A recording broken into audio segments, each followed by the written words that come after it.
بلا کے غم اٹھائے جا رہے ہیں، جفا کے تیر کھائے جا رہے ہیں، فدا کرنے کو دین مصطفیٰ پر علی اکبر سجائے جا رہے ہیں۔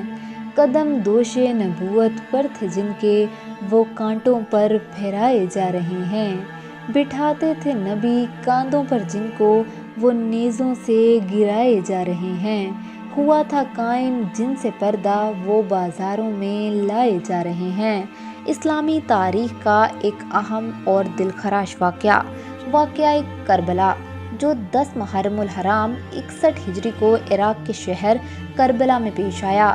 اس دن نواسۂ رسول صلی اللہ علیہ وآلہ وسلم حضرت امام حسین رضی اللہ عنہ، ان کے اہل بیت اور وفادار ساتھیوں کو یزید بن معاویہ کی فوج نے شہید کر دیا تھا۔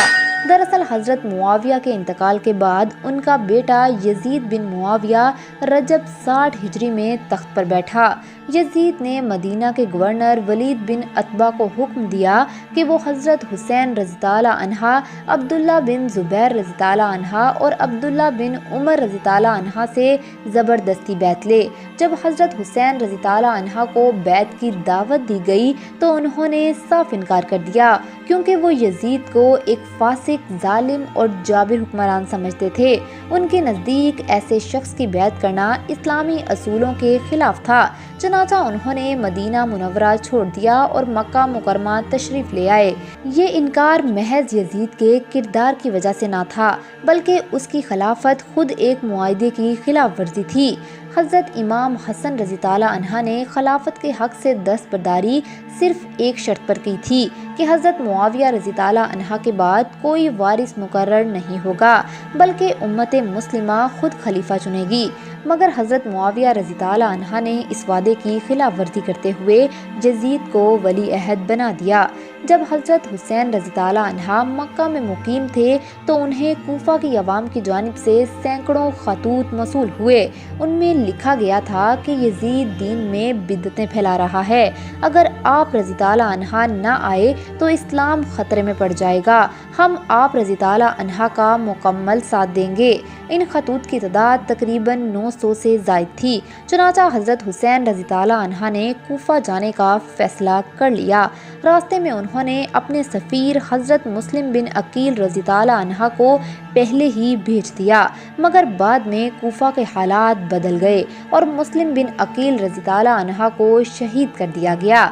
حضرت حسین رضی اللہ عنہ کا قافلہ 2 محرم کو کربلا پہنچا۔ 7 محرم کو یزیدی فوج نے دریائے فرات کا پانی بند کر دیا۔ امام حسین رضی اللہ عنہ، ان کے اہل بیت اور ساتھی 3 دن تک پیاسے رہے، پانی کی ایک بوند تک رسائی نہ تھی۔ 10 محرم کی صبح حضرت حسین رضی اللہ عنہ نے یزیدی لشکر کے سامنے خطبہ کیا۔ آپ رضی اللہ عنہ نے فرمایا، کیا میں نے کسی کو قتل کیا ہے، کسی کا مال لوٹا ہے؟ تم مجھے کس جرم میں قتل کر رہے ہو؟ ساتھ ہی ساتھ حضرت حسین رضی اللہ عنہ نے ان افراد کے نام لے کر پکارا جنہوں نے انہیں خط لکھے تھے، مگر وہ سب انکار کر گئے۔ حضرت حسین رضی اللہ عنہ نے وہ تمام خطوط یزیدی کمانڈر کو بھی دکھائے، مگر وہ نہ مانے۔ پھر حضرت حسین رضی اللہ عنہ کے ساتھیوں نے باری باری لڑتے ہوئے جام شہادت نوش کیا۔ آخر میں خود امام حسین رضی اللہ عنہ تنہا میدان میں اترے اور بے مثال شجاعت کا مظاہرہ کیا۔ 3 دن کے بھوکے پیاسے نبی صلی اللہ علیہ وآلہ وسلم کے نواسے نے اسلام کی بقا کے لیے جان دے دی، مگر یزید جیسے فاسق حکمران کے آگے سر نہ جھکایا۔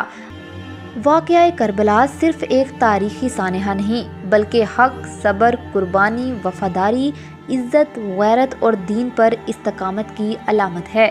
شیعہ مسلمان اسے ظلم کے خلاف قیام اور شہادت کی علامت سمجھتے ہیں، اور سنی مسلمان اسے اسلام کی تاریخ کا ایک المناک باب مانتے ہیں جو ہمیں سچ اور جھوٹ میں فرق سکھاتا ہے۔ حضرت امام حسین رضی اللہ عنہ نے ہمیں یہ سبق دیا کہ سر کٹایا جا سکتا ہے، مگر ظالم کے سامنے جھکایا نہیں جا سکتا۔